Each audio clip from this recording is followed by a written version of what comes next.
నా దేవుడు అన్యాయస్తుడైతే కాదు. నీకు తెలియదు నిన్ను ఏ స్థితిలో దేవుడు ఉంచబోతున్నాడో. నీకు తెలియదు నిన్ను దేవుడు ఏ విధంగా నిలబెట్టబోతున్నాడో.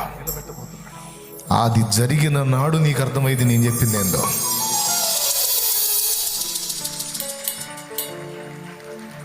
నా దేవుడు నమ్మదగిన దేవుడు. లే, విశ్వాసంతో లే. విశ్వాసం గలదానివై లే, విశ్వాసం గలవాడవై లే. భయపడద్దు, బాధపడద్దు, కృంగిపోవద్దు. జనాలు నీ ముందు మిడిసిపడుతుంటే నువ్వు దాన్ని బట్టి ఏం బాధపడదు. జనాలు నీ ముందు హడావుళ్ళు చేస్తుంటే నువ్వు ఓకే ఓకే దేవా నీకే స్తోత్రం అనుకొని కరెక్టేలే అయ్యా, నేను తగిన వాడిని కాదు, తగిందని కాదు అనుకుంటా ఉండు. నువ్వు అంతే. నిన్ను చూసి మిడిసిపడేవాడు పడని వదిలేసాను. సంతోషంగా చిరునవ్వుతో తిరిగాను. దిగులు పడద్దు.